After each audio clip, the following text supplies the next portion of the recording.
और हमरा के छोड़ी जहते जाइबे तो बड़ी पछताए बेनु रे जनुआ दोसरा के सेनु रहला गइबे तबे वो फेंकइबे नु रे। और हमरा के छोड़ी जहते जाइबे तबे वो फेंकइबे नु रे जनुआ दोसरा के सेनु रहला गइबे तबे वो फेंकइबे नु रे।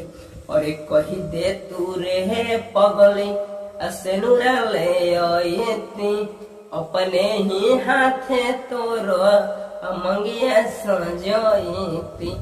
कही दे तू रे पगली सेनुरा ले आईती अपने ही हाथे तोर मंगिया सजईती।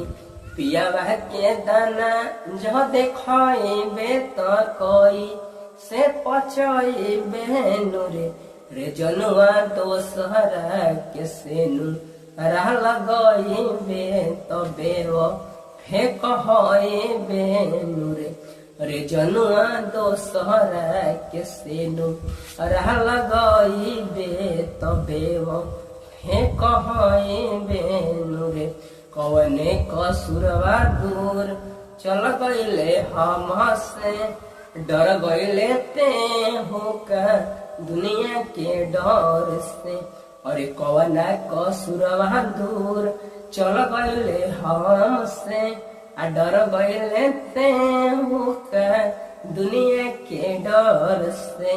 रोहिता के आई से जे खुश नहीं रखबे बोलही तो जानगे कैसे तड़पइबे।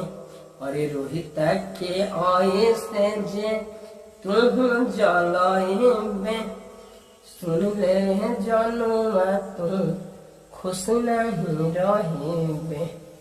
तो गाइस ये गाना आप सभी को सुनकर कैसा लगा हमको कमेंट में बताइएगा। और भी गाना के माध्यम से हम बताना चाहेंगे गाइस कि आप सभी को लग रहा होगा कि जो ऐसे कि ये सैड सॉन्ग गाना है तो इसका मतलब ये नहीं है कि कितना लोग ये भी कमेंट करेंगे कि जो ऐसे कि इसको दिल टूट गया है या फिर ऐसा ऐसा इसको जिंदगी में हो रहा है तो ऐसा ऐसा गाना निकाल रहा है। तो गाइस ऐसा कुछ भी मत सोचिएगा, क्योंकि गाइस हम लोगों का एक काम रहता है कि सिर्फ आप सभी को एंटरटेन करें और आप सभी को जैसे कि अच्छा कंटेंट बनाने के लिए ताकि आप सभी को सुनने में अच्छा लगे। और जो ऐसे कि गाइस कोई अश्लील गाना हम नहीं गाते हैं। जी हाँ गाइस आप सभी को मालूम होगा कि अश्लील गाना अगर गा देंगे तो जो ऐसे कि ब्लैकमेली या फिर कहूँ से जो ऐसे कि धमकी या फिर और भी कुछ चीजें आने लगती है, तमाम चीजें जो ऐसे कि परेशानी वाला आने लगती है।